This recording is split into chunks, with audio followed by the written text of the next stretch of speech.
In March of 1981, a mysterious building was found high in the Alps, a building that had fallen out of the sky. From the beginning, we knew that we were onto something. We were very excited, especially about the time period. 1912, 1900s America was something that we'd latched onto very early.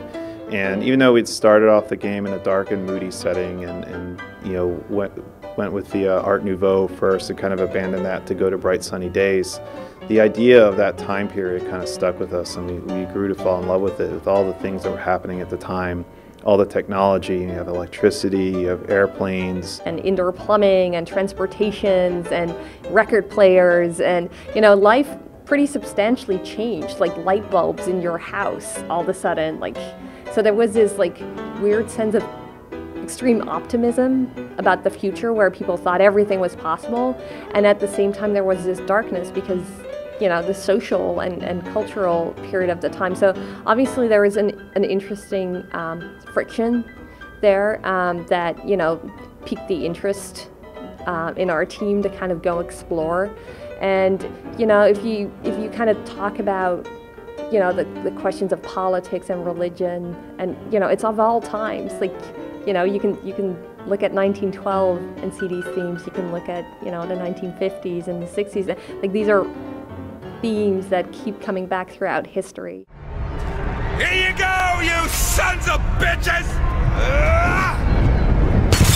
Your homes are ours! Your lives are ours! We got a lot of questions, and people thought it was about right-wing American politics. And then we showed it later at E3 in 2011, and people thought it was about alternative universes. And then we showed it again in December this year, and people thought it was about racism and religion. So it seems to change every time we show something new. And the answer to that is it's about all those things. But what it's really about, I think you're going to find out by the time you play this game. And I think we've been hinting at little things throughout, the different videos that we've been releasing and the different trailers that we've been releasing. So, if you look very carefully, maybe you can piece it together.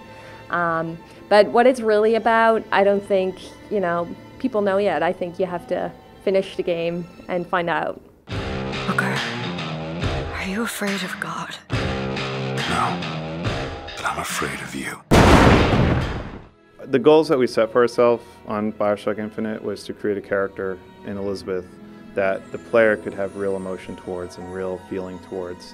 And we formed this team called the Liz Squad, which was responsible for a lot of these things, how should she explore the area? How should she look around? We need animations to support that, so that she can look around and feel natural while she's doing it.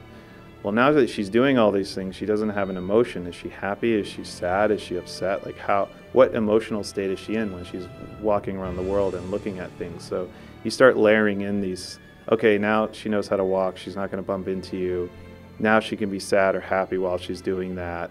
How do we display sad or happy? What changes in her mind? She's not going to twirl around a lamppost and dance when she's angry or upset, but she might do that if she's happy. She might, pretend she's on a balance beam or go and pick a flower or something. But, so you have to start thinking about the combinatorial effect of all these animations and emotions that she has. She plays a big part in the story, but she also plays a really big part in creating a special experience for you. She can, if you're out of ammo, just in the heat of the moment, she can toss you a gun. Or you're out of salts for your powers and your vigors, she can throw you some salts. She can call out threats that you might not notice. If you're at a vending machine and you don't have enough cash, she may be able to search the world and find currency for you. So giving you that unique experience as a player, that's the main goal, I guess, in development is, we hope that by the time you finish the game that you feel like you've just experienced something really special, and everything that we built is kind of, built for that reason. And I think that if we manage to, in some small way, affect the player so that they do see Elizabeth as a real character, as a real human, even if it's just for a couple of seconds or even, a small amount of time, that I will be happy with the job that we've done. And I'm proud of a lot of the work that my team has done on this game, but you know, the goals were pretty high. But I'd definitely like to see how the public feels if we've hit them or not.